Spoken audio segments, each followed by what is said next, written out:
professor, knowledge so deep. Gaming history, secrets it keeps. Late night with the Garage Gamer, where the fun never ends, where the fun. With Chris, Eric, Nathan, and Travis, they're your gaming friends.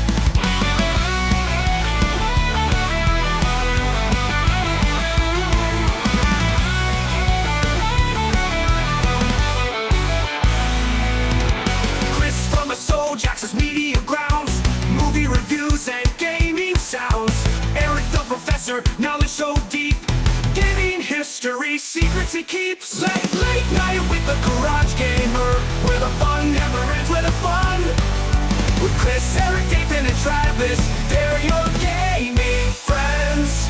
Nathan the 8-bit legend, old school cool.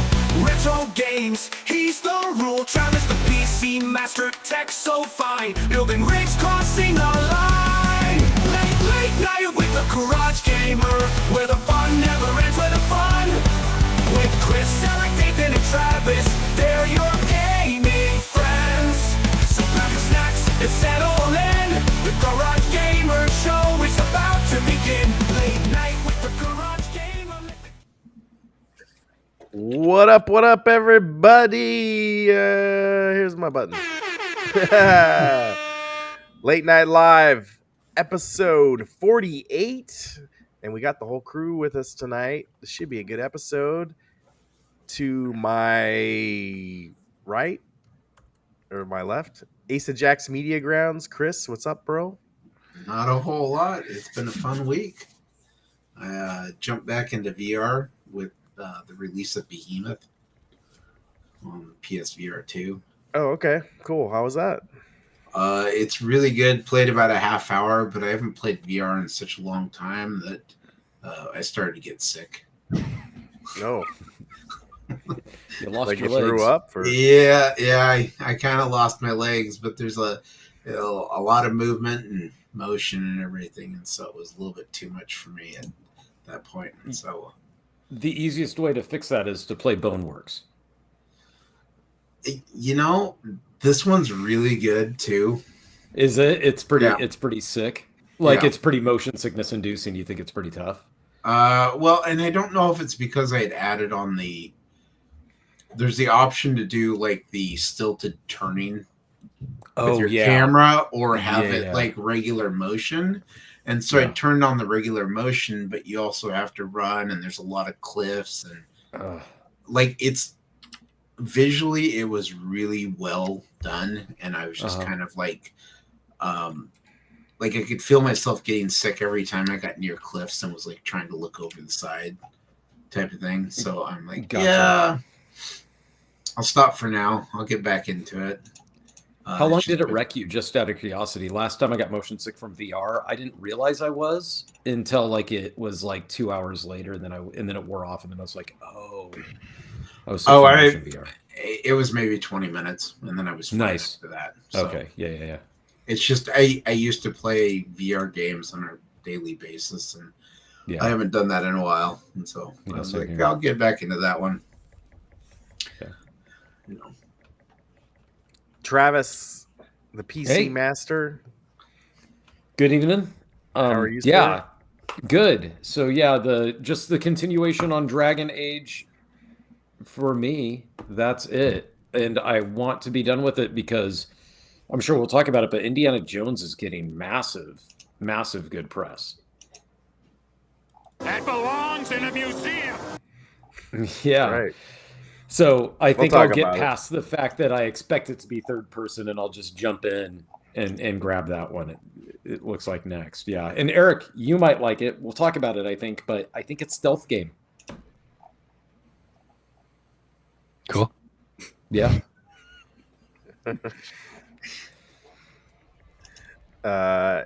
Also, hi to everyone in the chat. Derek James, dude, thanks for coming on, man. I see you on Instagram a lot, so glad you were able to come on.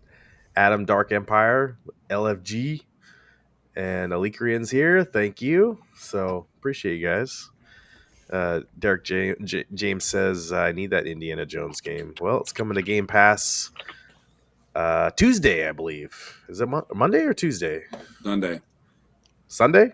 Mm-hmm. Okay, there we go. Oh, so it did get delayed a little bit because it was launched for console and PC like Friday, right? If you have early access, it launched Thursday for me, or Pacific time. It launched at 4 p.m. Okay. So that's when I jumped in. Okay. Boom. But 8-bit gaming legend, the man, Dathan. What's up? Professor. You know, it's been a long week. I'm glad it's over. The highlight of my week was I got to have dinner with Eric yesterday, play pinball, so that was good. Killed it. Yeah, I did. I was on ball one for about a half hour. Yeah. It's ridiculous. Yeah, I know. What game? Yeah. Thunderball. 007. 007 Thunderball. Oh, really? Yeah. It's a lot of fun. Yeah, it is a good one. And I played some Horizon Forbidden West, or Zero Dawn, sorry. And I pre-installed the Indiana Jones game for Sunday. That's about it. That's my week. And I worked a lot. So when Derek. I got Chris's box of fun, Chris's treasure trove of stuff. I did that for about an hour yesterday, getting all his treasures and fun stuff. I think what we should do is I'm going to give you the box tomorrow. Is next Friday. Is what we'll do is like after every segment, you take something out of the box to show everybody, like a show and tell type thing. That's what I think you should do. I don't think you should dive right in. In a museum. I think you should share the wealth with everybody. Well, I'm gonna need to get me a whole lot of beer to do that. Yeah, I hope you're getting Dathan something, Chris, here. I You got his Transformers toy still? Or I got his Transformer you better toy. buy a couple of them. I haven't sold it on eBay yet. No, that sale hasn't gone through. No, not yet. Saying Spirits is here. It says you have a quiet keyboard so far. We'll have to change that. Mm-hmm. No, I got rid of my mechanical keyboard and went with a What? Yeah. a different one. Trader. I know. First world problems is what it is, Those. Well, the clack is the bee's knees, so you need it back. Oh no! Just tell me and I'll type for you, and I can just. That was like Yeah, there we go. Eric can be the sound guy. Chris. That was like your whole persona on this show. Is like you were the keyboard guy, and now you got rid of the keyboard. Now Eric's gonna be the keyboard guy. I got to create a new persona. I'm growing out my hair this week. Next week I'll probably be wearing makeup. Who knows? I mean, we got to take this on the road. The show's got to go in a whole new direction. New direction. Oh, brother. Okay. No pigeonholing for me. That's what's going on over here. So stupid. I hate this one. Yeah, Dathan doesn't like it. Effing soundboard.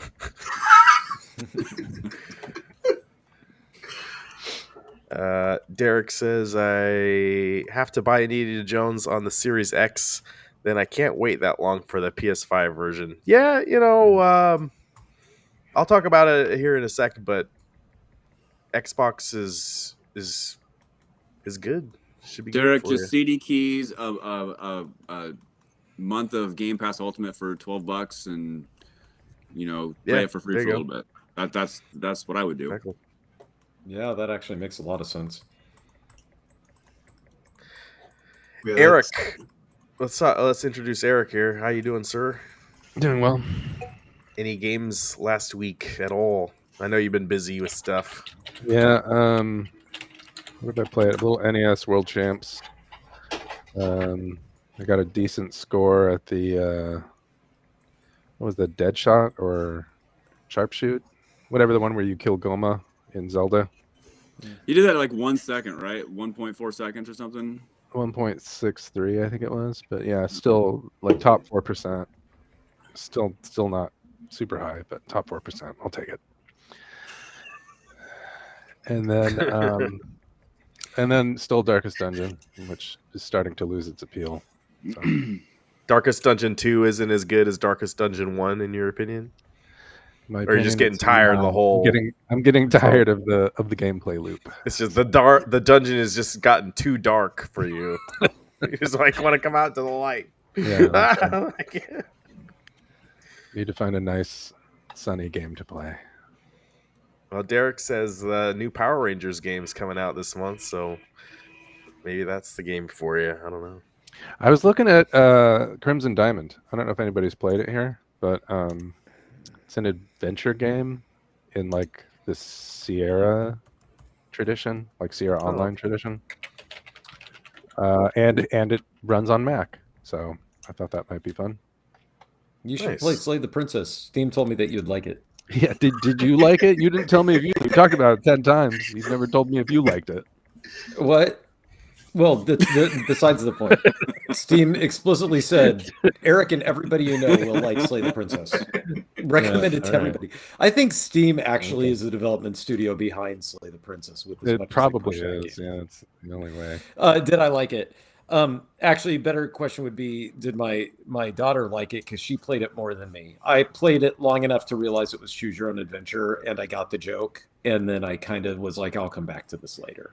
So I'm nowhere there. She actually did Slay the Princess, and then made it further. So I don't know, but she has not asked to play it again after playing it that initial 3 hours. So you're on record of playing it 1.1 hours. Yeah. Okay. Then she didn't even play it 3 hours. My mistake. It felt like 3 hours because I wasn't being bothered on Thanksgiving. So explain the whole an hour. Explain the story of Slay the Princess. So you're. I can't because that's the whole point of playing the game. The less you know, the better it is. It's like one of those movies where somebody says, "Hey, this is a good movie," and you go, "What's it about?" And they go, "You know what? You don't want to know anything about it. Go see it." Apparently, the game is like that. It's Slay the Princess. Yeah, I guess yes. In a nutshell, you are supposed to slay the princess. That you are supposed to slay the princess, and then gameplay wise, it's like a choose your own adventure game or book. You just have like 8 different options, and you just pick, and some of them just give you dialogue. Some of them actually move you to the next scene, basically. Gotcha. So it's static images and a decision tree. That's it? Yes. That's the game? I probably won't play it. Well, you should, because Steam told me you explicitly would love it. And everybody else on the podcast, as a matter of fact, would love it. Yeah. Everybody should buy it. It's $4.99. What was $4.99 Black Friday, I think. That's the price of a book. What do you want? For $4.99, it's a book. You've seen $4.99 is a book for $4.99. Crimson Diamond. What's that? $4.99 is the price of a book. Yeah, I guess nowadays books paperback are $8.99, right? Yeah, paperbacks are even up to $8.99. What paperbacks are you buying? Yeah, apparently. The last book I bought, paperback, was $20. Yikes. Man, they want a lot for having to sit down and read. Yeah, they do. Yeah, but Dragon's Lair had Tom Bluth and like moving pictures. You don't like the font? This was a Christmas font. Don Bluth. Sorry, Don Bluth. I like the font.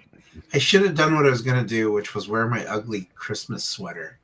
And I was like, no, it's too early for that. Instead, you just got your ugly hair. It's still more hair than you, Travis. I know. I didn't. Hey, that's fine. All right. Okay. I changed the font for you, Elite Korean, or who was complaining about that? Saiyan Spirits. All right. Saiyan Spirits doesn't complain. He just educates you on things. Makes observations. Yeah, its main gameplay motivation is choice. Yeah, that part is. I guess that's the idea, right? But I just don't really. I mean, so far nothing has engaged me with it, other than just finding it kind of cute. As far as the idea. That's what Christmas is all about, Derek. It's burning your friends. Are these guys my friends? I guess they are. I don't know. You said Die Hard's not a Christmas movie, so It's not. It's not. it is. It is. Sorry to say it is. It takes place on Christmas. It is a Christmas movie. If Die Hard is a Christmas movie, then Prometheus is a Christmas movie. Okay, that's fine. In it. That's Go ahead. That's fine. Is Gremlins a Christmas movie? Yeah. Die Hard's a good movie. But it's like Die Hard is not a movie like you're gonna have your like on Christmas Eve and you're gonna watch together with your family and get all cozy with the wife and the kids. You've never been to Dathan's house for Christmas. That's a Christmas movie. Yeah. I watch it once a year during Christmas. Yeah, it's same for me. Well, once a year. The biggest problem that I have with this idea is that we all know that a Christmas movie is an Xbox, but is an Xbox a Christmas movie? Well, you can watch movies on your Xbox. Oh, snap. Yeah, because it's actually more of a media center than the PlayStation is, isn't it? Well, Yeah. PlayStation There you can play go. movies Outs- too. Yeah, but next you're outsmarted gonna by say a Microsoft PlayStation. again. Yeah, Is an Xbox. But the PlayStation, PlayStation's everything's an Xbox. Xbox. The PlayStation is an Xbox now. Mm-hmm. It really gets rid of the console war. Good job, Microsoft. You can't have a war if there's nothing to. Yeah. Okay. Speaking of Xbox, I did get to play Indiana Jones and the Great Circle. I think I might be the only one here that's done it so far. Yeah. Here, I took a little bit of gameplay. I'm 8 hours in.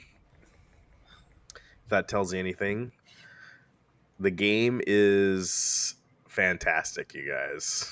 Like, I remember talking about this game with Chris when we first started the this podcast, and we were really hesitant on what we were going to see from this, and I was really nervous. I think Starfield had come out a couple months earlier, and that was like up and down with everyone, and I feel like there hasn't been very many good games on Xbox really this year, like standalone games like that I've played.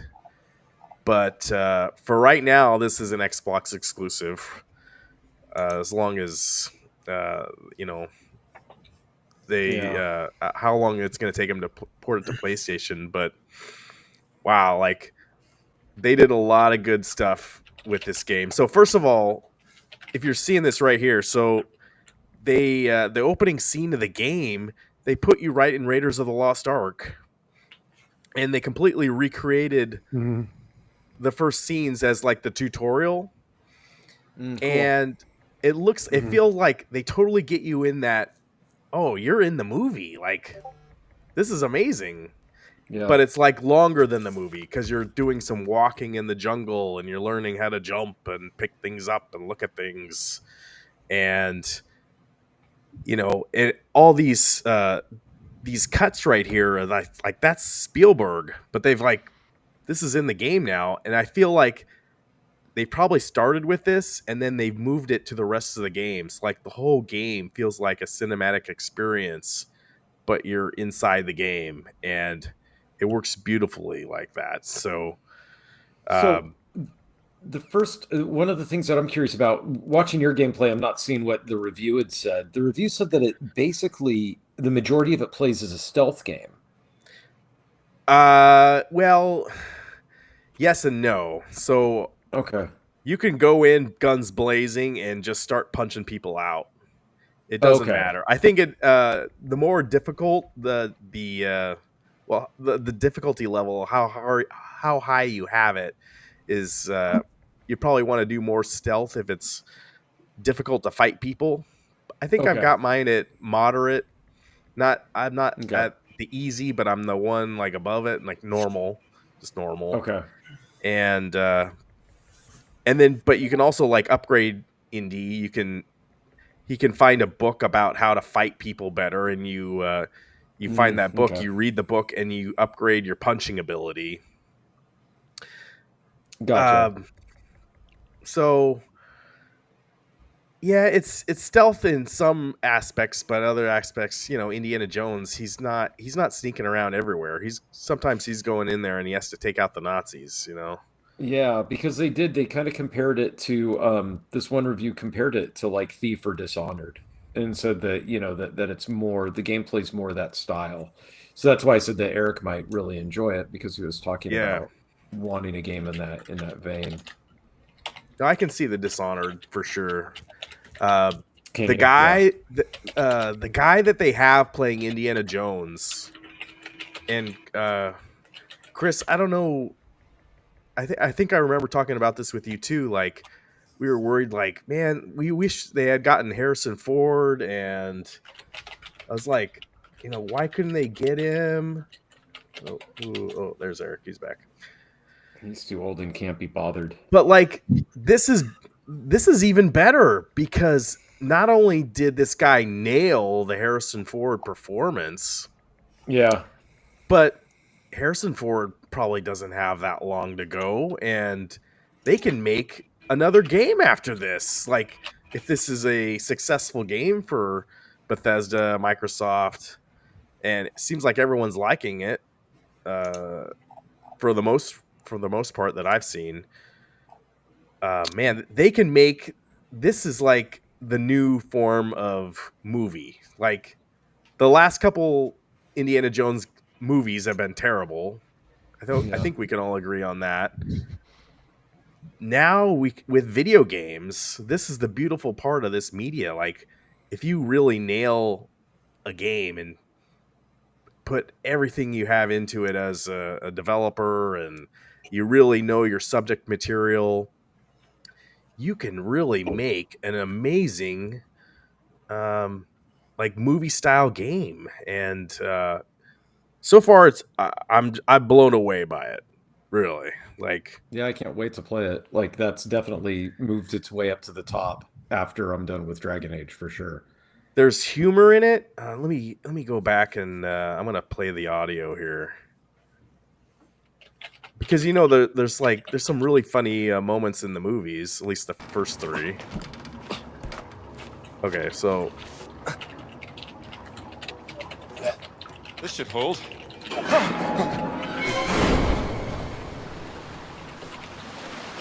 when you're climbing, and you do a lot of stuff with the whip, which is always fun. You're forgiven. But here's a funny scene. Wait, I didn't confess yet. All right, let's get this over with. Father, forgive me because I've sinned. Okay, and I apologize. I think when my I kids had came no- up to me, I paused it. But you're in a confessional. Yeah, You're at the Vatican. My mother-in-law. It's all right. Just say 3 Hail Marys. No, Father, you don't understand. My wife is expecting a child, and I fear that. What? Yeah. Let me finish, please. I fear that my mother-in-law is with the child also. Jesus Christ, what have you done? Wait. You are not a priest. Screw it.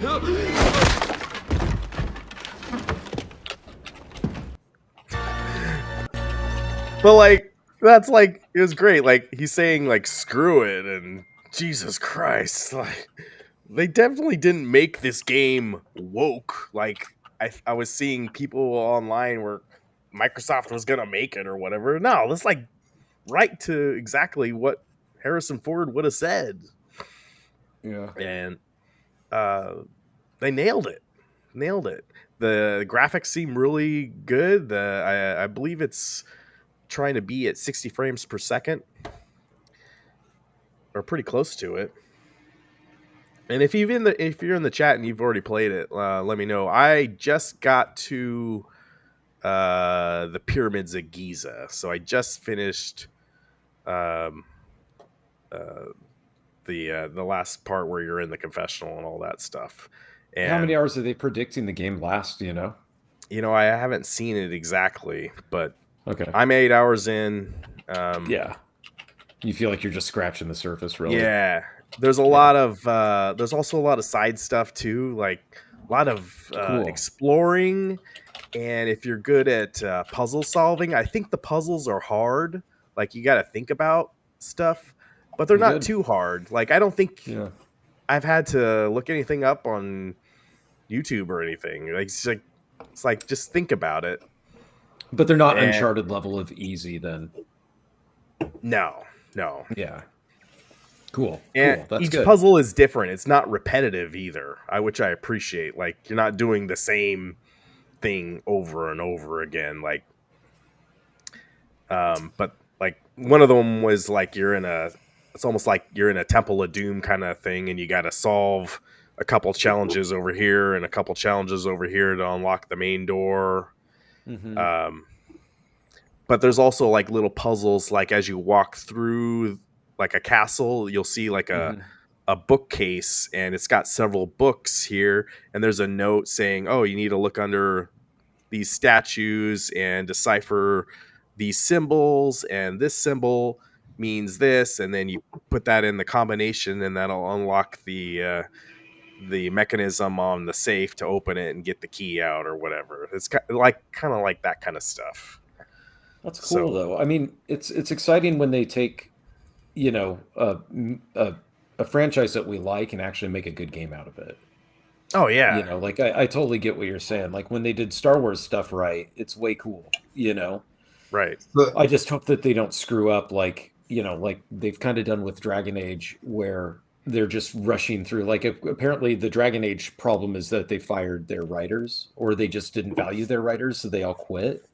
And so that's why the game, my complaints about the game feeling so stilted and jagged with dialogue, the former writers say that that's why, is that the original people all kind of left because they didn't feel valued, because the games were doing so well that BioWare thought, hey, what do we need the writers for? We can figure this out. The story's already written. What we need to focus on is just, you know, cranking the game out.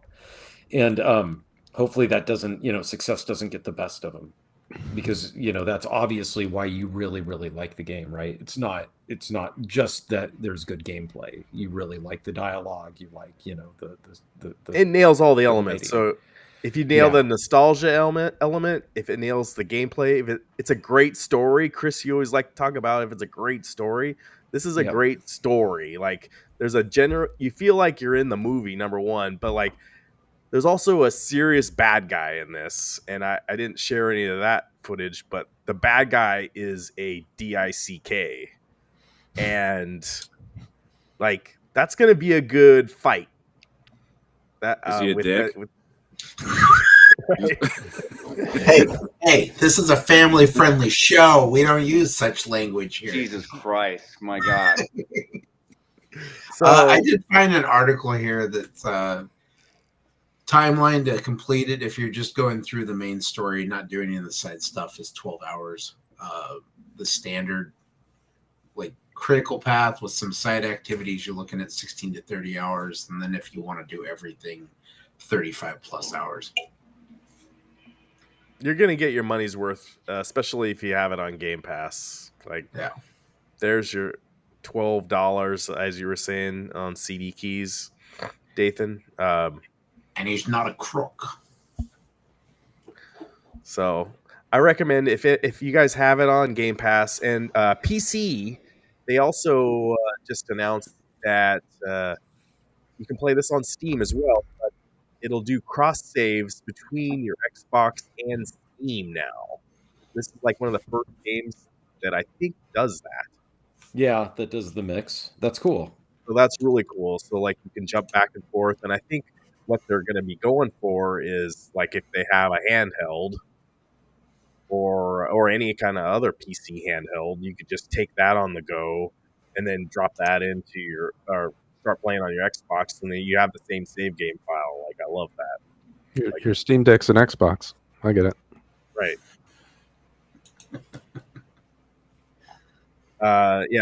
Yeah, Derek. Yeah, I think if you saw my other video, I did get the collector's edition. I think for the most part, most people just, if you want to get something cool, just get the steelbook, because I think that was like the coolest anything out of my collector's edition. The globe is nice. I mean, it looks good on the shelf, but I think is it necessary? No, but I don't know. They needed to have like a whip or something or a fedora. But overall, like I'm really excited that the game is doing well. Seems like there's a lot of positive press about it, and all like the game's fun. So that's what it's all about. And it feels like too like they just announced this game. I feel like just a couple years ago, and for them to put it out with this good a quality, I'm really impressed with Machine Games. Number one, because like they put out Wolfenstein before this. Like this is nothing like that. So hats off to those guys. And maybe they were probably under a lot of pressure from Microsoft to give them a good hit, and they delivered. Yeah. Well, you never know. Anyway, any other questions from you guys I can answer before Sunday? If not, we'll move on. Yeah, acting really good, voice acting really good.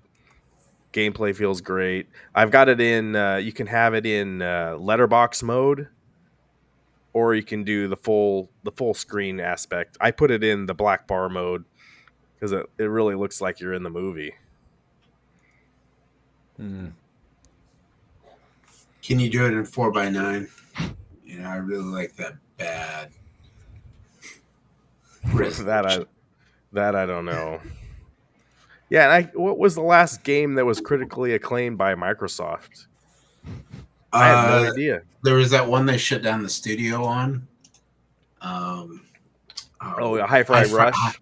Hi-Fi Rush. It was but even that. Acclaimed. Oh yeah, but it was Rush. They didn't put as much effort into that game as they did this game. Like they put some money into this game. Yeah. And I don't think they're going to be laying off those people anytime soon. I hope they don't. Hopefully they tell them to start make the next Indiana Jones game or a Star Wars or whatever they want to make. Cause like, this is good. But I'm excited to see you guys play it next week and hear you guys talk about it. Just looking at it now, it seems like the lighting is really good. The atmospheric effects also, like graphics wise, it's fairly impressive. Yeah, if you have a high-end PC, I guess it really takes advantage of ray tracing like nothing else, because you're in most of these rooms, you've got sunlight. It's not this is before we had lighting in stores and stuff like we do now. Like they're going for a I don't know what year is 1917 or whatever year, 1930 something kind of look. And a lot of these archaeological dig sites, they need that natural lighting. It really looks spectacular. Forza Horizon probably the best MS game. Yeah, I could see that. Oh yeah, Forza was good. Yeah, especially because it was in Mexico. Right, just for you, worst Jago. I think he's pretty okay as a Jago. So,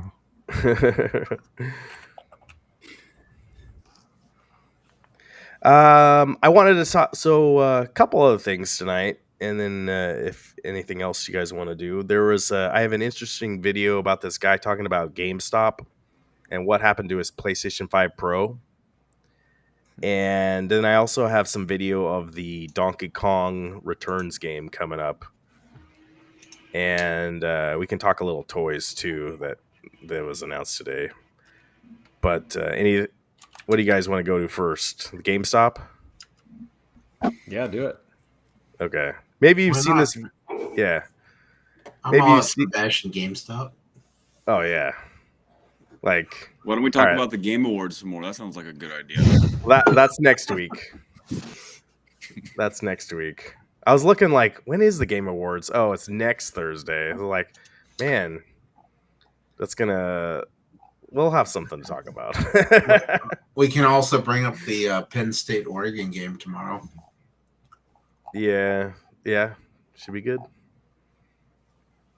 All right, what? So I was just scrolling on my phone, and I came across this short, and I just recorded it. So just watch it here and see what you guys. I'm curious to your opinion. So my local GameStop just tried to sell me an opened and used PlayStation 5 Pro as a new one. I pre-ordered my PlayStation 5 Pro right when they came out, right when they were announced. And today I went in this morning to get it. And what I received was an opened one. And I didn't notice it was open until I was walking out the door. I turned around and I said, hey, this is open. What's going on? They said, they were damaged in shipping. The seals were already open. So I was like, okay, cool. Walk out to my car, open the box. What do you know? The whole thing looks like it's repackaged. The manuals are bent. I take it back in. The guy starts throwing a fit. I'm like, hey, I just want a new one. Can I just get a new one? Can I get a sealed one? No, it's fine. It's fine. I was like, fine, then I want to do a return. He was going to do a return for it. I took a picture of it. And what do you know? Magically, he wants to just now give me a new one. GameStop, this shit is not okay. Watch your people. This was in Searcy, Arkansas. Well, there's your first problem right there is it's Arkansas. Hold on. Yeah, it's hard to bash GameStop on this one, really. Every franchise puts a location somewhere that they maybe shouldn't have. Don't go to Arkansas. But seriously, like, I can totally see GameStop doing that. Dathan, you said your PlayStation 5 Pro the seal had been broken too, right?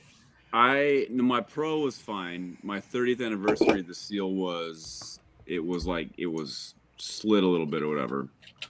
So what I did, because I did some research on it, and apparently the seals that they used did not acclimate very well to hot and cold weather. So over time, as during transit, when they're moving back and forth, whatever in the boxes, the seal just ended up just cracking and breaking.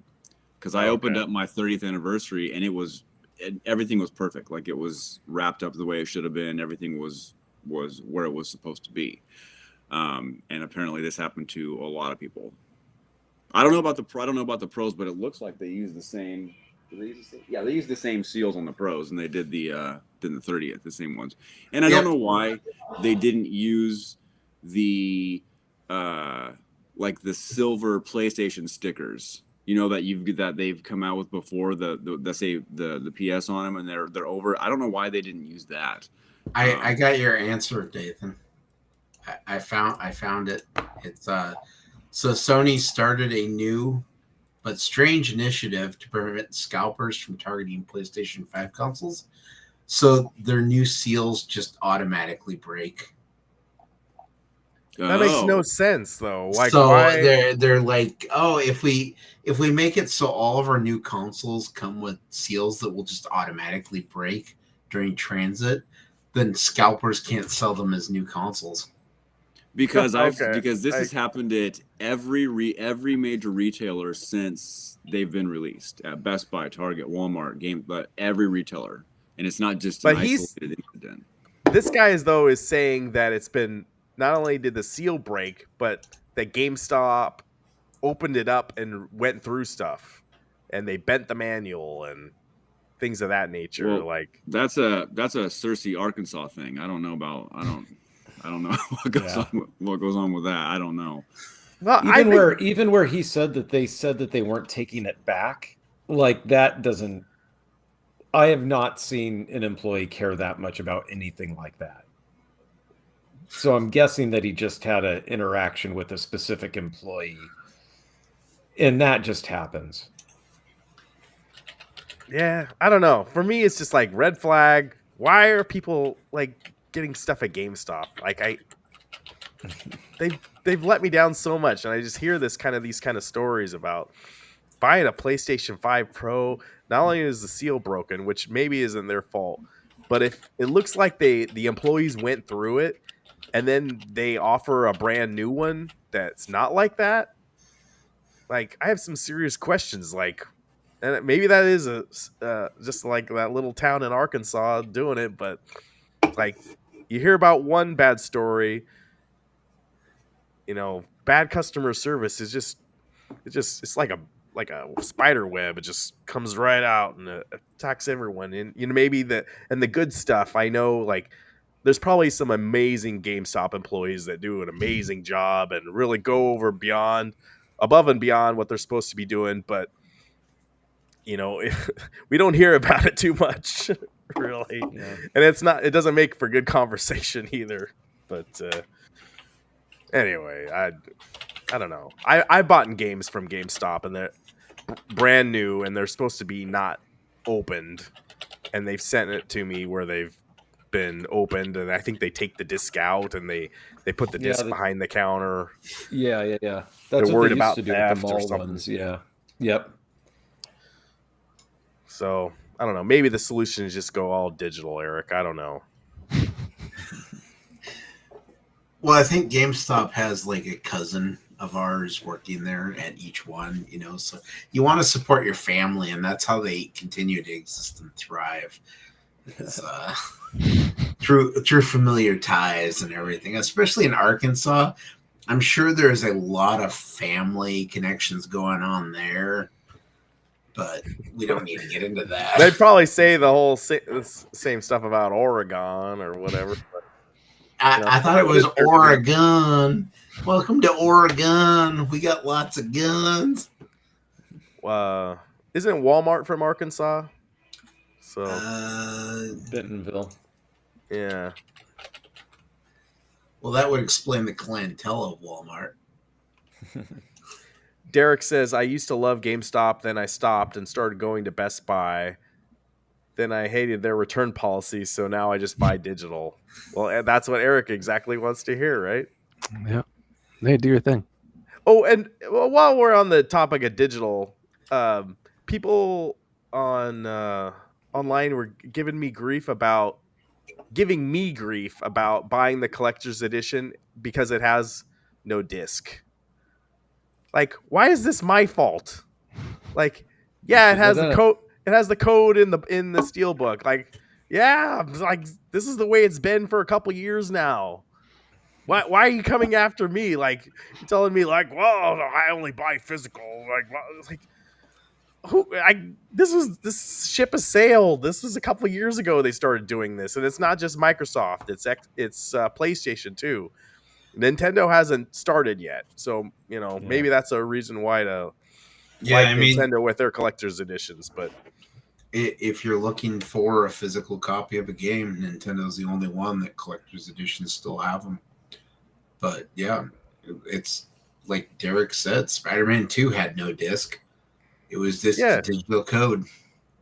But like, why is this my fault? Don't come after me. Like, I have nothing to do with it. You are the voice of the people. I guess so. Yeah. Like, seriously. What are you doing with our platform? Like, what if someone comments on my Instagram or whatever? Like, they're saying, "What? You know, why is this going on? Like, why? Like, I'm like thinking, like, how do I even respond to this? Because I didn't make the product. I just bought it. Oh, we know. But I'm a bad person now. Stop buying it. I guess so. That's what they want you to do. Yeah, I read your comment. I'm never gonna buy from them ever again. Or maybe Game Pass is the way to consume digital only media, right? Because then you have your subscription, you own the game for as long as your subscription is active.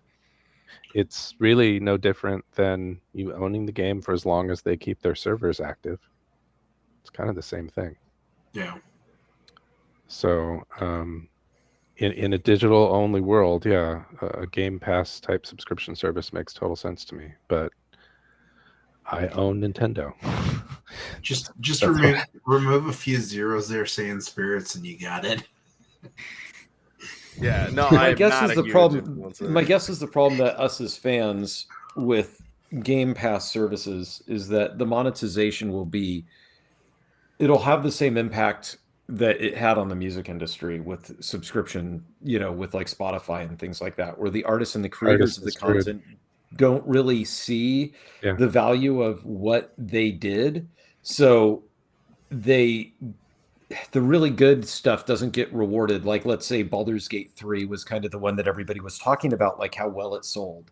So what we expect is that we're going to see more games take a stab at making quality on par with Baldur's Gate 3 or something like that, right?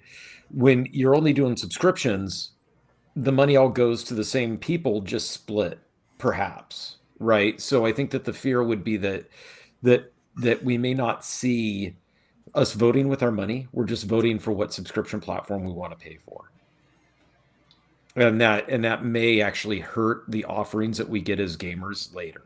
I think that would be my fear of doing the subscription stuff too much. That's a compelling reason to buy physical media. Well, and then the confusion becomes, because I've seen some developers say that, oh, hey, Game Pass is cannibalizing our sales, right, with the people who are playing the game on Game Pass. And it's like, but would those same people have bought your game if it wasn't on Game Pass? Because right. that's where the issue becomes. There's no way to look at somebody and be like, well, that's a customer of mine because he's playing a game on Game Pass. If Game Pass didn't exist, he would have bought the game. But then that person is like, no, the only reason I'm playing the game is because of Game Pass. Because it's on Game Pass, yeah. Otherwise, I would have never touched the game. I would have never given it a chance in the first place. So then it's not really a sale that's being cannibalized. But they try so hard to try and like justify the fact that their game's not selling. Right. And you can't, I mean, it sucks for like the small publishers and the small developers who are trying to like get their names out there and do things. But they're like trying to go to a fortune ball or a fortune teller and, you know, get an answer to something that it's hard to actually like pin down what the cause is or why they're not selling the game they want to sell. Yeah, I mean, it seems that way. Yeah. We've seen this before with you know, the Napster transition in college for me, where things went to digital only, and the music industry made the same argument about cannibalized sales. But a lot of the music I was consuming back then in MP3s, I would never have bought the disc for, right? I would never have bought the CD. So it would be erroneous to count me as a stolen sale because I would have never bought the thing to begin with.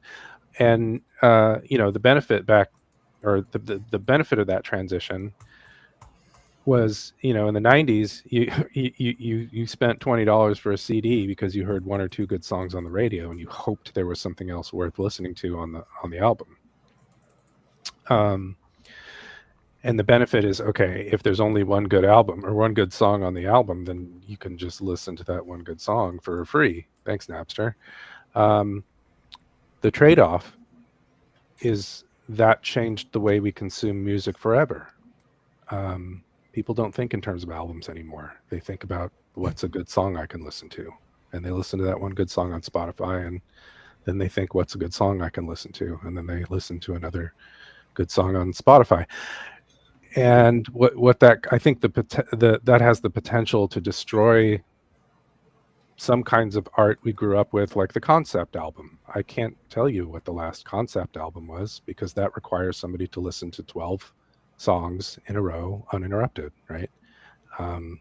So by analogy, we're entering the digital only era of video games. We can consume the ones we want. It might change the way that we play games. It might change the kinds of games that are being made.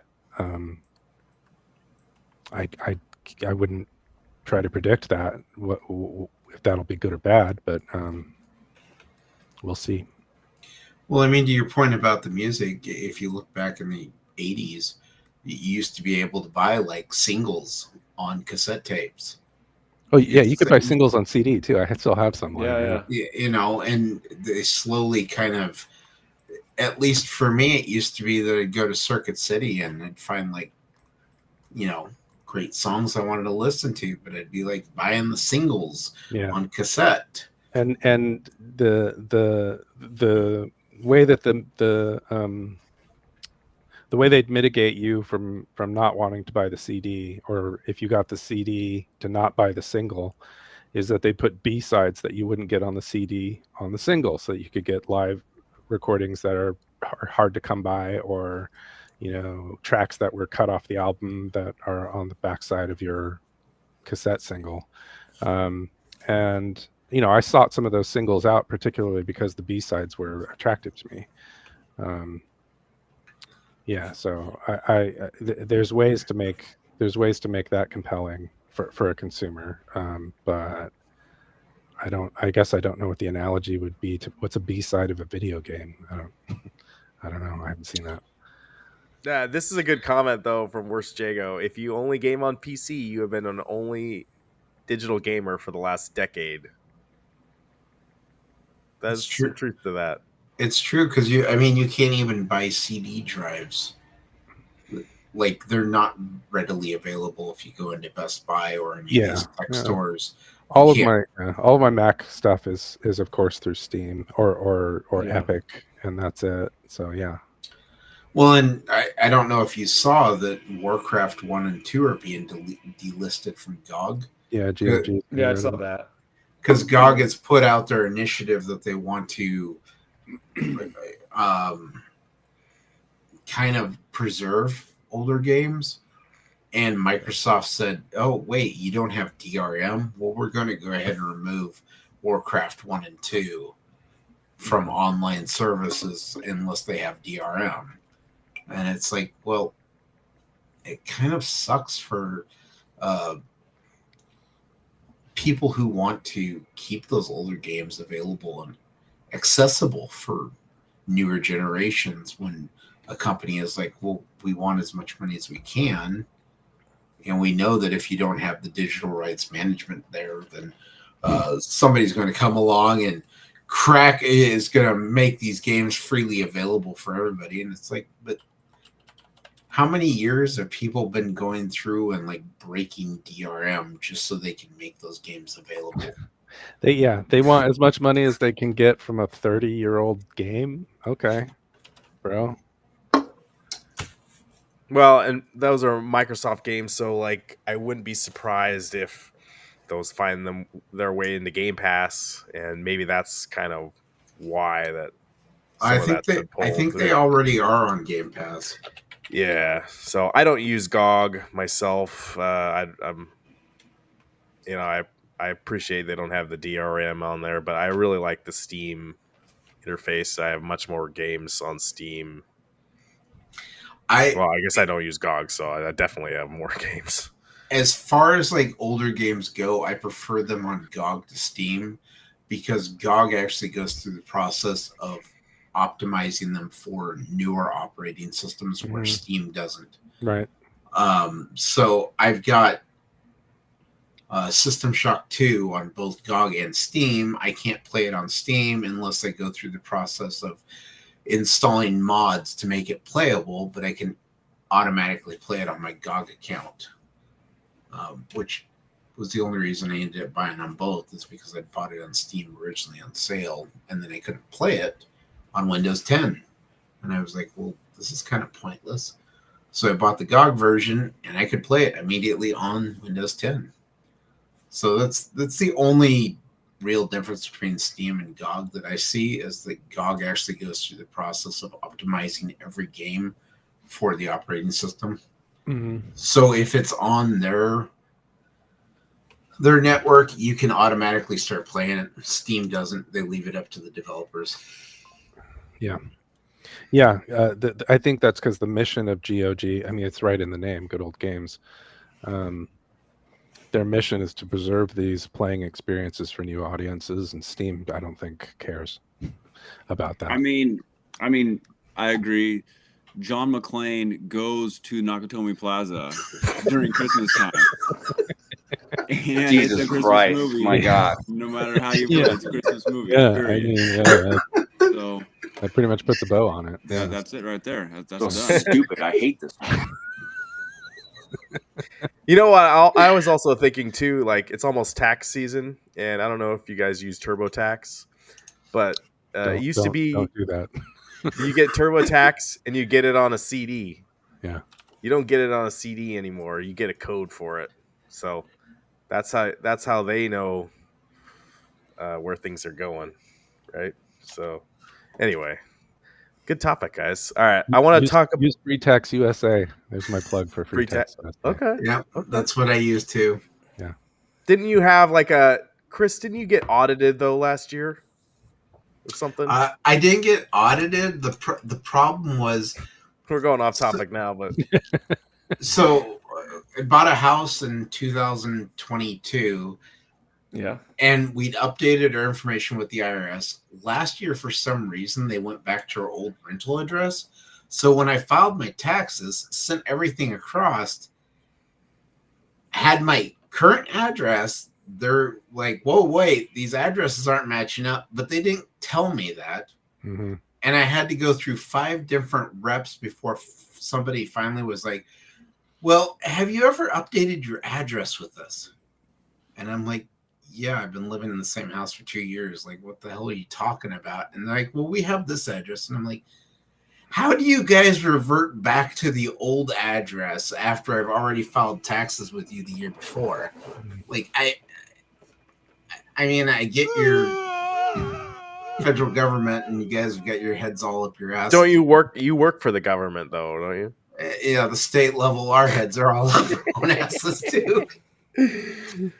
All right. Anyway, but yeah, so it ultimately ended up being a case where their system was showing my old address and not the address with what I'd filed. And once that was all fixed, it's like suddenly, oh, hey, we've got your taxes taken care of. Everything's good to go. And they, of course, are like, well, we don't notify people if your address is incorrect in our system. No. So, yeah. Derek says, "Do you think we will get Nintendo Switch 2 news?" I think it's coming. There's we've seen some more images this week about knockoffs in what was that? Not Play Asia. Those was it Kotaku? I think. Yeah. So the some of the third party kind of stuff for the Switch 2 is starting to see images come out there. So hopefully next month, or maybe it gets something announced at the Game Awards next week. Maybe not, but we'll be waiting. No, next week at the Game Awards will be the Nintendo Enema system. So, but speaking of Nintendo, I want to talk about this. And this is not my video, but I'm going to shamelessly use his video. This is the new Donkey Kong Country, or I think it's Donkey Kong Returns. Comes out next year, January. Somehow he got an early copy of it. And he's got the Wii version, and he's got the Switch version here. The Wii version looks clearly better if you look at the backgrounds here. Look at the ocean to the Wii version. What is going on here? Like, why the Wii should be not as powerful a console as the Switch? They probably just ported it and didn't optimize it for the new hardware. I'm guessing. Yeah, they're probably just emulating it or something like that. This isn't a Nintendo. This is Forever Entertainment is the one that's doing this port. Mm. So did Nintendo originally make the game? Yeah, they did, but I was looking up Forever Entertainment to see, and all they do is ports of other games to the Switch, and some of their ports are okay because I have some of these games that they've ported, like Green Hell. But the other issue is too. This is a full price $60 Switch game, and it looks like they've done minimal effort on porting it over to the Switch. Not a good look. Mm-mm. Did they not expect people to look at the older version of this and compare? That's what I don't. That's what I don't get. Like, it's the same thing that happened with when Grand Theft Auto, the trilogy, got ported to Switch a couple years ago. Did they not expect anyone to look at the old version and compare? It just doesn't make any sense to me. Well, they didn't go with Deadpool. You know, they didn't want maximum effort. They wanted minimum effort, you know? Yeah, some do, but I think, I mean, we're comparing it to Xbox or PlayStation, and they definitely do for now. But there should be no reason why the Switch version should look better than the Wii version, in my opinion. I don't know exactly what the graphics card is or whatever compared to the other one, but it's just kind of bizarre to me. I mean, not everything looks better. It's not across the board. There are certain things that look better in the Switch one and certain things that don't. And yeah, that's the kind of artifacts and things that happen when you do a port that's not well optimized for the new hardware. Yeah, I mean, it could be even just that the Switch hardware isn't powerful enough to run the game in the HD resolution, and so they had to sacrifice somewhere, and so they decided water effects were going to be the sacrifice. Yeah, possible. I think the Wii was only 480i, maybe. I don't know. Right. I don't remember. I don't think it was high def. Right. So if you look at this the boards on the floor there on the sand, the Switch one looks better, right? Yeah. But there was plenty of things that don't look better. So, sloppy port, that's kind of what you can expect. Derek says he's still buying it. Okay. Doesn't matter. That's what Nintendo wants to hear, my friend. I never liked the Donkey Kong games, so. Oh, yeah. They're kind of... Yeah, they're a little frustrating a little bit. For sure. Leakrin says you can see the updates to the models. The Wii version do look flatter in all their texturing. The water stands out as a downgrade, but everything else looks upgraded. Okay. So maybe it was a choice they made, an artistic choice. The question is, if this was gotten early, do we know if this is a full release version? I believe it. I don't know. I don't know if what version this guy got. Yeah, Leakrin's got a point, though. It could be pre-release, and who knows? Like I said, day one patch could fix some of this. Who knows? Yeah. It's an alpha 0.5 version, Yeah. It's on GOG, so that's why.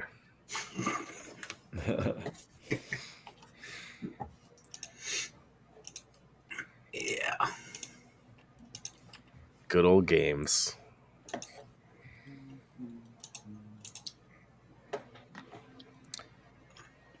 Did anybody read Eric's spreadsheet for the gaming expo prices? I did.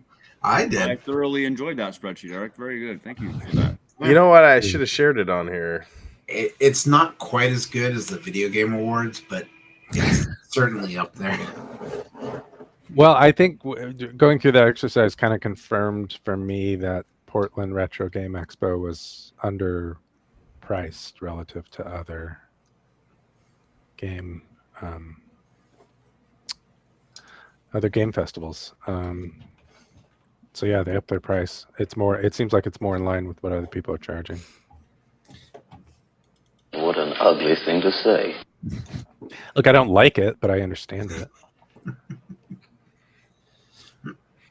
Is there anything positive that's happened tonight? So, I guess Indiana Jones came out, but everything else has been really negative. Well, let's spin it a little bit. What stood out to me also making that spreadsheet was that the Game On Expo in Phoenix is a great deal, and it's worth going. Interesting. Go to Game On.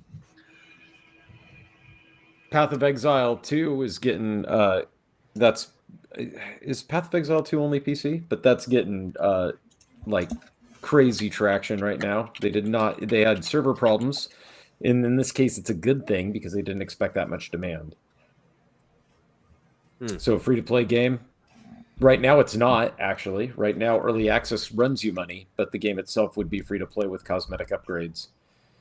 And apparently it's going to be on PlayStation 5 and Xbox Series X and S on, according to this, is a paying early access title, December 6th. So today. There you go. But yeah, so then it does have early access on there. So there you go. If you're in the mood for a complicated Diablo-type style game, that one's gotten some good traction. From the original creators of Diablo. Yeah, right. It's the OG guys. So it's pretty hardcore. I mean, I played Path of Exile off and on, but I didn't get into it enough to really get it. You know what I mean? Like I didn't run and just kind of, scour for loot sort of stuff and try to gear up that way. The problem I had with the original Path of Exile is I found that when you went into boss fights, if you dropped a hometown warp, if you got killed, you could actually warp back to the fight, and the boss health would be at the same level it was when you died. And that was your problem. So you could just cheese boss fights, and it never. Oh, sure. Because of that, it just didn't feel like there was any difficulty to the game. Gotcha. Yeah, I didn't think of the game as an overly difficult game. I felt my experience with it was just slot machine logic. You just smash things and wait until you get the jackpot, upgrade, and continue smashing. So very Diablo-like in that way, or Diablo 2-like in that way. We'll see if Path of Exile 2 is more difficult. I don't know. Oh, we could talk about Pal World. Nintendo may not have a do we have to stand on now. With their last update, they removed that patent that Nintendo was suing them over. Uh-oh. So now when you release your pals or your Pokemon, they just appear right next to you, so you can't throw them anywhere. Yeah, I don't know. They don't want to get sued. Maybe Nintendo's going to drop their lawsuit since they decided to do that. They'll find something else. PlayStation Portal. I think that was talked about last week. Go back and watch last week's episode, Derek. We touch on it real quick here, but yeah, that's pretty cool how the PS5 Portal, you can play games actually without one now. That's crazy. It's digital games, right? Yeah. Oh God. You can't I was getting all excited. I did forget about this bit of news. I got all excited because MSI announced that they were making a claw. A claw machine? But it wasn't a claw machine. It ended up being the name of their little handheld portable console thing. Oh, okay. Yeah. So kind of out on that, but I was excited that we'd have another claw machine, option there. Unfortunate choice of name from MSI. We need some claw machine competition. Yeah, that's what I was excited about. I want some, somebody to put. Who is the one doing it? 1UP Arcade or whatnot? Arcade right. 1UP. I mean, yeah, we need somebody to put them a little bit on edge. Well, there is a Vivaro claw crane machine for $400 on eBay. Yeah, but that's eBay. Go right ahead, Chris. Here's a full size crane machine for $680. Woo! Not bad. I saw what looks like a leaked trailer for Tron Ares, probably from D23. Oh, so my subscribers love talking about Tron. What'd you hear about that? I didn't hear anything. I just watched the trailer. People standing around in a theater watching the trailer for Tron Ares. It doesn't look 100% finished. The trailer doesn't. Like the first part looks not like a trailer. It looks like amateurish the first like 20 seconds or so. So maybe that's why it hasn't come out in a wider audience yet, because I think D23 was back in early November, like a month ago. Maybe it's a fake trailer. Do you know how many fake trailers? I know movies there's are a out million there? fake trailers, but this one looks compelling. It doesn't look like it's spliced anything in from other trailers. It's got Gillian Anderson in it, and I don't recognize because she's in Eris, and I don't recognize her part in this trailer from anything else she's been in. Was there any clapping? And Did the audience clap? You see Jared, yeah, they do. You see Jared Leto in the suit. The suit looks legitimate. It doesn't have any weird AI artifacts in it. Okay. So yeah, it might be a real trailer. I saw it on Reddit. I'm still.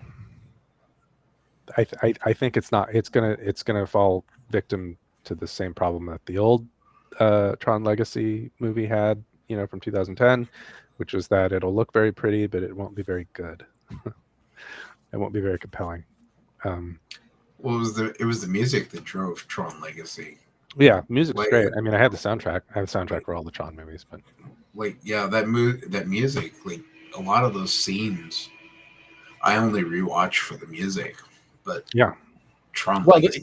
Tron Legacy is very pretty. I mean, some of the ways that they shot that are there. A lot of the environment is actually constructed in real space, because the director, I forget the guy's name, but he's an architecture, or he was an architecture student, so he was very serious about building believable architecture in a digital space. But a lot of the sets were actually constructed for Legacy. The End of Line Club in particular was mostly a built space. Maybe the issue is that Tron is not a Christmas movie, right?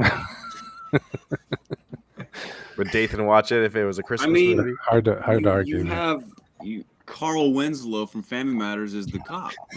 Yeah, and it's too the whole movie is just too perfect. Yeah, it's good. Well, everything about it is perfect, is absolutely fantastic. It's a great holiday movie. Take the kids to watch it if you want. It's good. Everyone gather around the fireplace. It's on Prime Video. The German is impeccable. You'd be set. That's right. Hans Gruber. If you want to hear some good German, the Indiana Jones game, yeah, the bad guy can really sling that German. I've got it all in subtitles. When they released Die Hard in Germany, they had to dub the German to English. No, they had to pretend that the terrorists were not from Germany but from somewhere else, because they're not. Oh, right, really that's right. Yeah. Yeah, the government didn't allow it, probably. Right. They're like, this won't make sense because nobody's actually. There's just gibberish. So yeah. Doesn't China do that a lot too, censoring what movies? I don't think they censored it because it's offensive. They censored it because calling what they said was German. That was offensive. Right. Not that there can't be German terrorists in Germany. Of course they can be. But yeah, in China they would censor it for different reasons, because it's not a pro-state message to have Chinese terrorists, so that you get censored for that reason. Step says Arcade 1-Up is trying to get into hotels now. They were at a convention trying to make sales. Yeah. The hotels where? A lobby?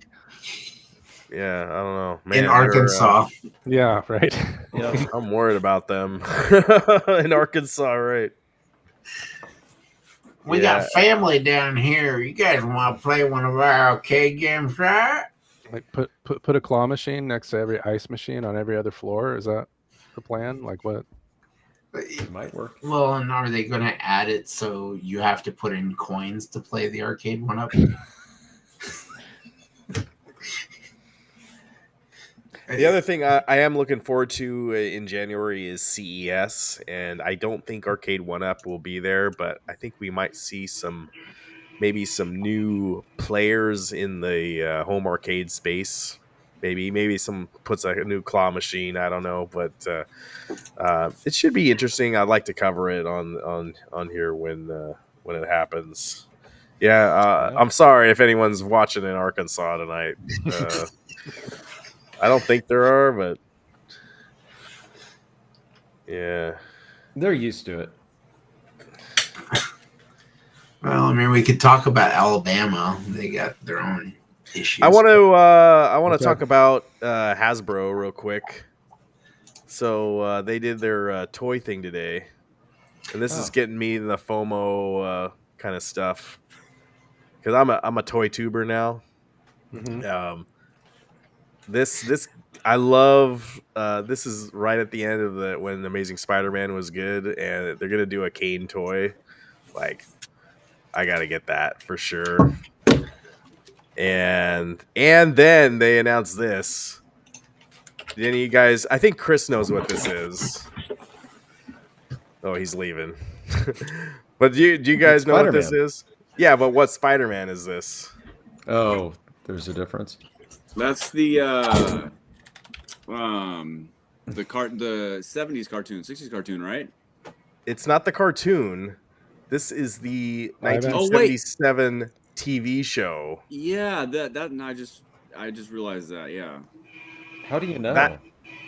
The belt? Well, yeah, exactly. He has the he has belt and the wrist clip thingy that you can it's pretty distinctive. Okay. So this was like my first Spider-Man I remember seeing, and he comes with a white rope. So that was before, like, that's the way he had his webs, was he actually put a rope around people.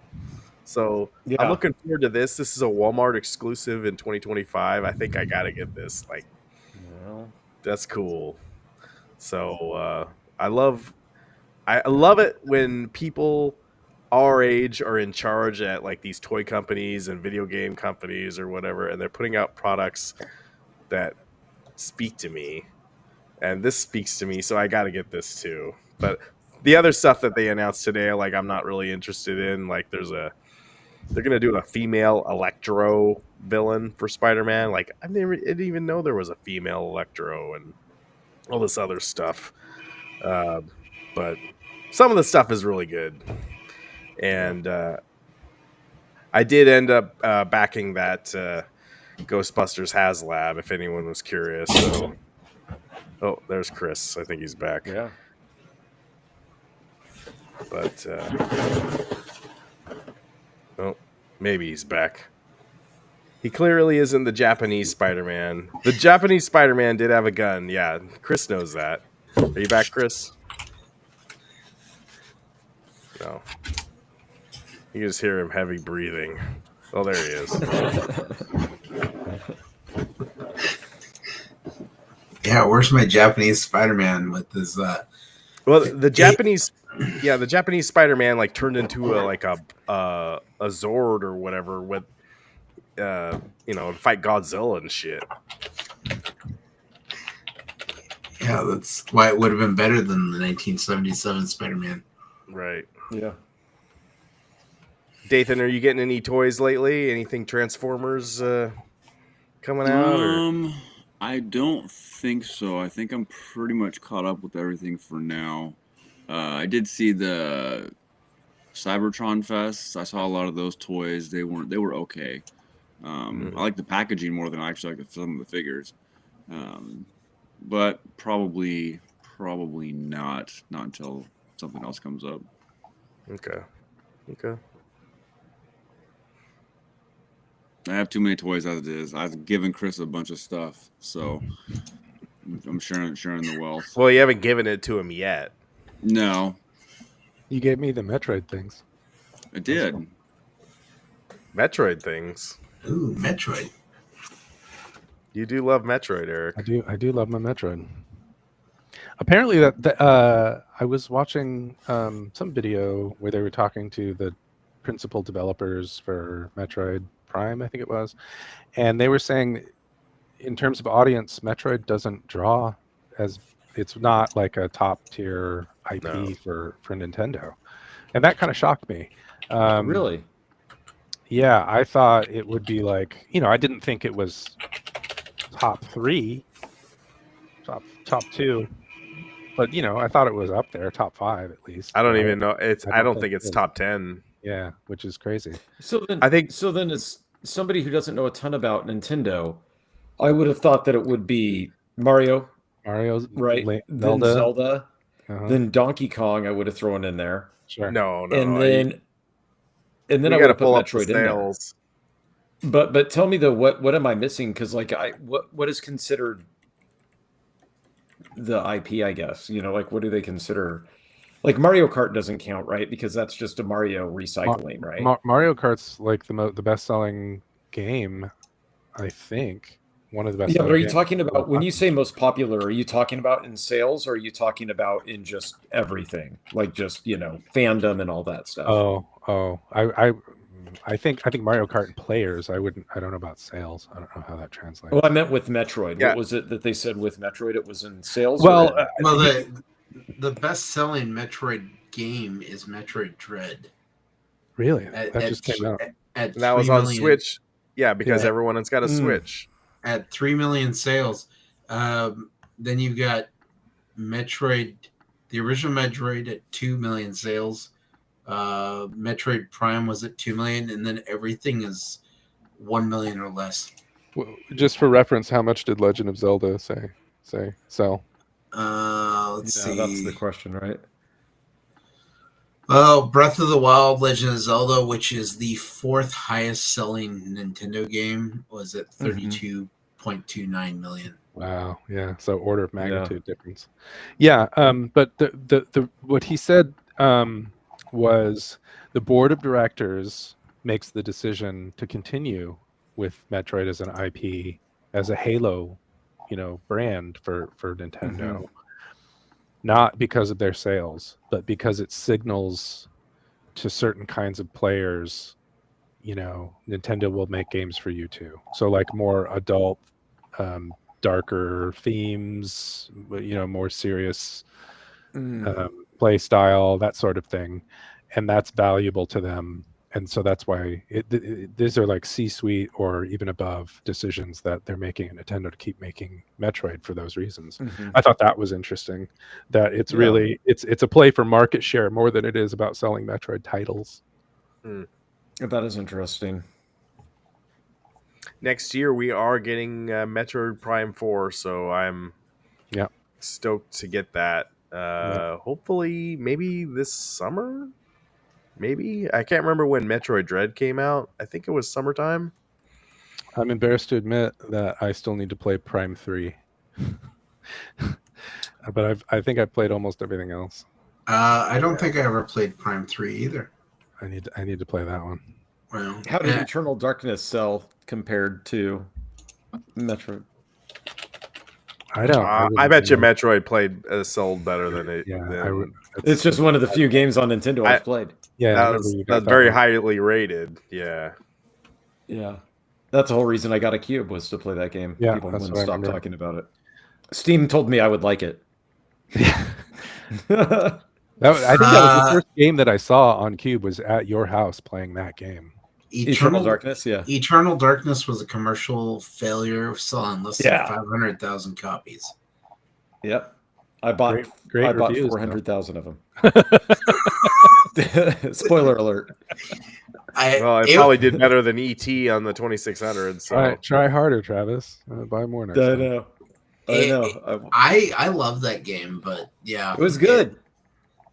It was certainly one of those things where it was like, wow, less than 500,000 copies, huh?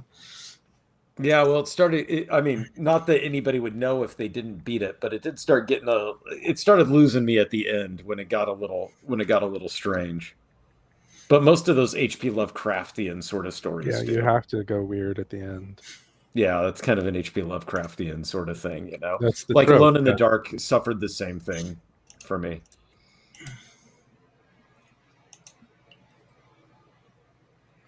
But what we need is a sequel to Eternal Darkness. That's what the Switch needs. Then I'll go pick it up from downstairs. They did do a spiritual successor. Oh yeah. What was the name of it? It was in 2013, and I think it was a scam. They sold 12 copies. Yeah, I wasn't there to buy 400,000. It was called Shadow of the Eternals. It's called Slay the Princess. Yeah, it's called Slay the Princess. Eric, you need to buy that. It's which one? It was called what? Shadow of the Eternals, and it was set to be released in 12 2 to 4 hour long episodes, and they tried to do a Kickstarter on it. Alikrian thinks that Nintendo was what was behind Eternal Darkness being so good. Yeah. Oh, did they do Too Human?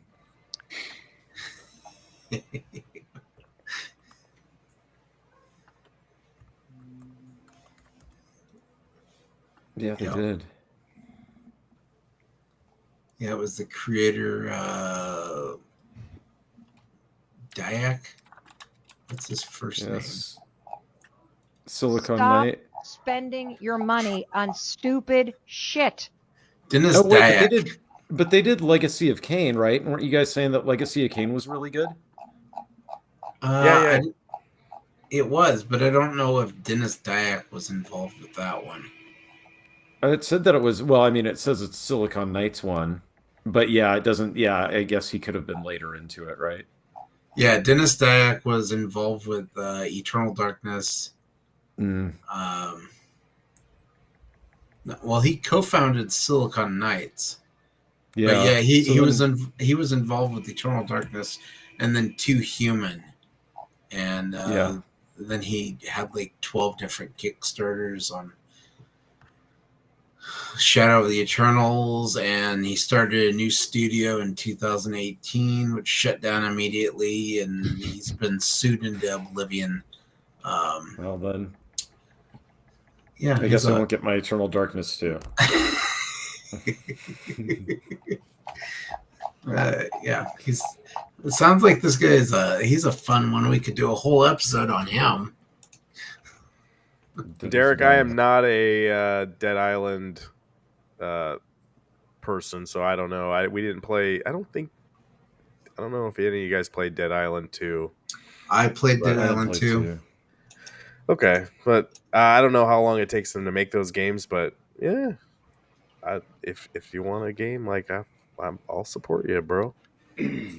Well, you gotta have the same game engine, and you just copy paste. I also think the zombie games are kind of like 10 years ago, kind of a theme. Like that was really popular when the Walking Dead TV show came out, and like now I'm like kind of over zombies a little bit. That's just kind of the way I feel. I mean, I know I got Dead Rising a couple months ago, but that was a more nostalgia play. But I think we're getting into the werewolf arc of society and everything, because they got the Wolfman coming out in movies. No, because you're in the Twilight now. Yeah, I'm in Twilight. Ain't nobody got time for that. Wouldn't that be vampires though? No, you watch the movies. You got vampires and werewolves.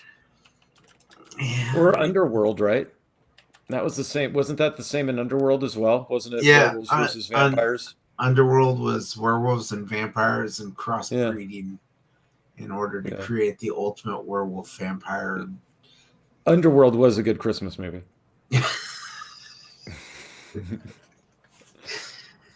Did you see that they're actually going to air the stop motion Rudolph on, I think, NBC? No, the first time since the 70s. Why? I guess because Tim Burton brought, like, they think that kids are going to care now, I guess. What? Yeah, I guess they think that it's weird enough that kids are going to care, and maybe it'll get them off Netflix to tune into broadcast television. By rerunning something from the 70s that's creepy enough to maybe work. Yeah. Well, it's and Santa's a liar. That's the best part about that is Santa tells all those little toys he's going to come get them, and he never does. He just gets off that creepy island with those misfit toys, and he's gone. And he's like, "Yeah, I'll come back and get all you and find you guys homes." And guess what? He doesn't. He's like, "Never mind. I'm getting back to where these elves are making the real toys. Kids don't want that freaky stuff." I was thinking, I'm looking at the list of Christmas movies that are non-traditional. Batman Returns is on there. Is that a Christmas movie? Oh, that was a Christmas movie, right? Oh, that one took place during Christmas time, but no. Didn't the Tim Burton Batman, the first one, take place in the holidays too, or am I misremembering that? I must be mixing. No, that one didn't take place during the holidays. Okay. They were trying to do a parade for Gotham City to get money back into the city. That's what that one was. Well, that's not a good list. I mean, the best one that all of us should be watching is the Holiday Touchdown, A Chief's Love Story. Oh God! Luckily for us, they just released it on Hallmark Channel, so we can all catch it before it's off, and we would have to buy it digitally to rewatch it in June. Wait,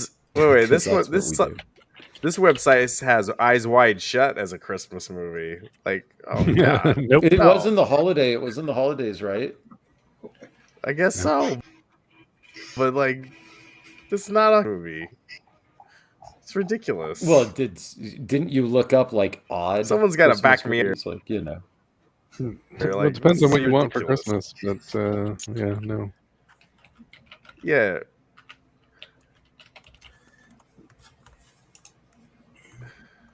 I don't know. This will have this debate because, like, and Dathan doesn't have any kids yet, so you can't really. This is not a movie you're gonna yet. I mean, that we He's know gonna drop about. some of his off your place. That we know about. They're yours now. But it's not a movie you're gonna watch with your family on Christmas Eve. Wait, does that no way. Christmas movie has to be one that you watch with your family? Yes. Okay. That's my definition of it. Yeah. All right. Now, if you have a tradition where you watch Empire Strikes Back or something on Christmas, like, is that a Christmas movie? Like, no, but like if you have a nostalgia for it, I guess. But Lethal Weapon was a Christmas movie. What about Bad Santa? Well, that's definitely Christmas. That's yeah. Sure. You'll watch that with your family. Yeah. Nothing wrong with that one. No. Absolutely not. All right. Or Krampus. There's one. Jingle All the Way, I could see it for sure. Yeah. Of course. I need to pull that soundbite where he says, he got two. Krampus Get away from my cookies. Krampus is a big deal in the Czech Republic, and I was there a couple times around Christmas time, and he's legitimately scary. Krampus, as an adult, Krampus freaks me out. They walk around in like cosplay suits, and they light up red eyes, and some of them have like weapons, and they're smoking somehow, and it's terrifying. Chains rattling, and no. I saw in the new movie, the red one or whatever it is. What's that movie, Chris? Where Santa Claus red one? Yeah, Krampus is a character in that apparently. Huh. Like, I'm not gonna go see that. And he just has slap fights. Oh, okay. So yeah. It wasn't a bad Christmas movie. Which one? Red one. Red one. Oh, okay. But it was a generic like Dwayne Johnson film. That's all it really is. I'm glad they didn't remake Jingle All the Way yet. Leave that one alone. Yeah. They should remake it and have Dwayne Johnson play the part of Arnold Schwarzenegger, and maybe Chris Pratt as the neighbor who's trying to hit on his wife. While You Were Sleeping is a Christmas movie. For you, any movie with Sandra Bullock is a Christmas movie. Is Dathan Not into the anyone. Hallmark Christmas movies? What? Dathan, are you into the Hallmark Christmas Sinbad. TV show? No. Sinbad was the mailman. You have to watch the Chief's Right. Love Story No. Christmas movie. The wife is, and I actually mentioned that to her because I was watching Sunday football last week, and they were talking about it on when the Chiefs were playing the Bills, I think it was, or 2 weeks ago. Yep. Yeah, that's right. And the actors were there. Mm-hmm.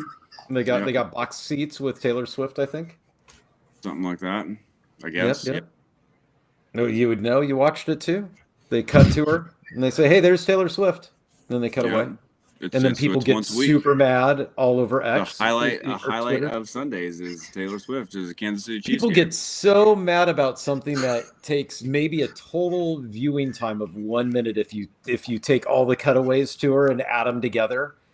People get so mad. I love it. You know, I'm not seeing as many people talk about Taylor Swift in those Kansas City Chief games anymore. It's all about It's all about what I see on social media about the Chiefs. It's about the refs giving them the game to give, giving them the game. I love that too, because they're the NFL and Roger Goodell. They're all in on it. It's a conspiracy because the Chiefs in the past have sold so much merchandise. They give they're giving Chiefs good were TV America's ratings. Team. Yeah, so it's silly. all about their good TV ratings right now. Yeah, right. Because Kansas City is such a hot commodity. Right, but if you guys want to talk about the Oregon Ducks game, we can too, real quick before we go. But that's our hot commodity around here. And Dathan, are you going to the game tomorrow? Are you getting a flight? No, I am not preoccupied with some other things that are going to be taking place.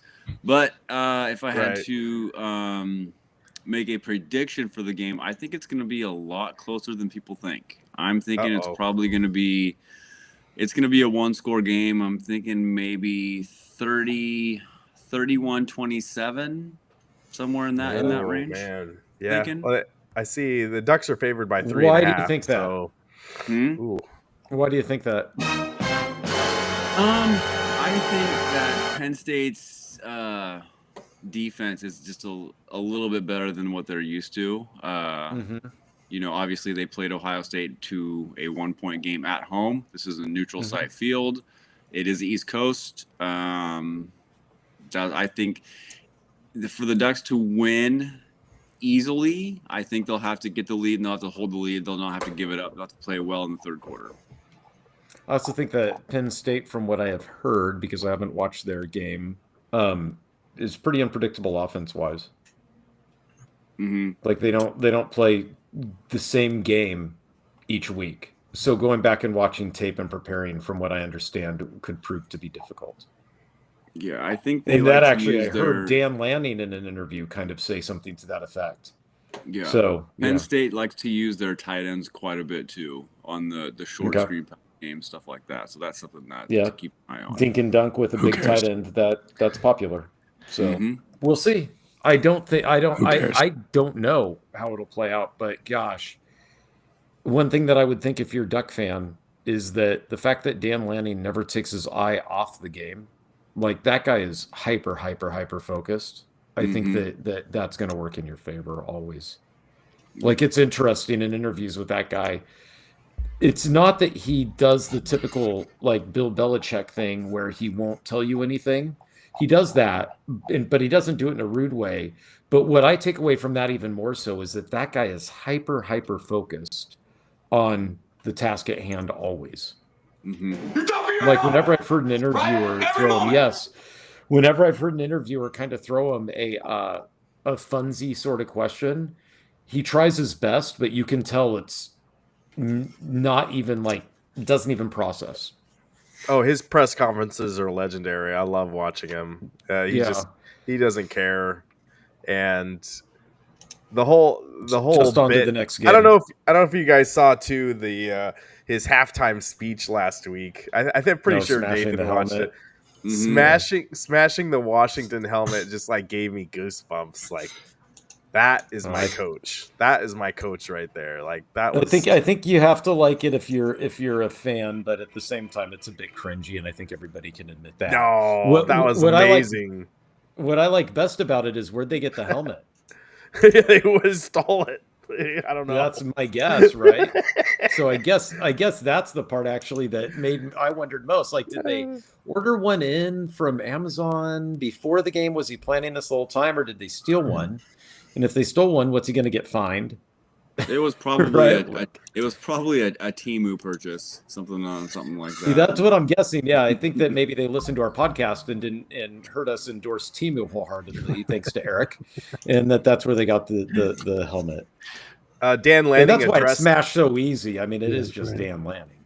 Yeah. Derek's talking about the fight after the game last week. Dan Lanning was talking about, all that talk about or fighting after the game or after the whistle goes on. That's just all nonsense crap. When you need to get your during the play is when you need to be fighting. It's like not afterwards. That's just it's BS. So, and all the stuff about planting the flag and other teams field like. Yeah, it's kind of there were two fights. And I can't remember who the second one was with. A lot of it has to do with it's the planning of the flag thing. It's probably going to be. They think it's disrespectful.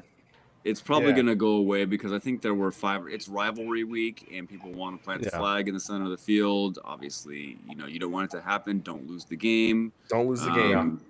But I can see it happening. A rule like you can't plant the flag next year.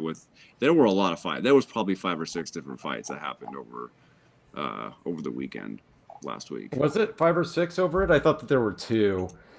I think it happened. And then I kind of wondered if the second wasn't a Me Too. I think these kids they watch the highlights and they see one fight going on, like, oh, we're gonna do that too. That's in what our I game. thought. Right. Yeah, it was. That's actually what like I thought.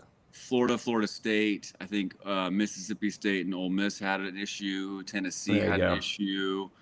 Who was Miami? It was a crazy weekend for Syracuse. football. Had an issue. Arizona State, Arizona. North Carolina and North Carolina State had a fight. Yeah. So there's 5 or 6 just right there. Celebrating on the field has always been problematic. Like, is something bad waiting to happen, right? Mm-hmm. Like that's just, and so I think that as much as I don't like being a killjoy with that stuff, I think that it's probably about time with kind of the way that people are that we putting into it. Yeah. I don't know if you ever can though, because they'll just bum rush it, I also like when they try to storm the field, but like the ref hasn't called the game dead yet. Yes, that's usually when I get frustrated with it. Right? And they make they have to round everyone up to get them off the field, and it takes 5 minutes. We've got 28 seconds on the clock. Get off the field, and then it's 20 minutes later, and they finally can play out their 28 seconds.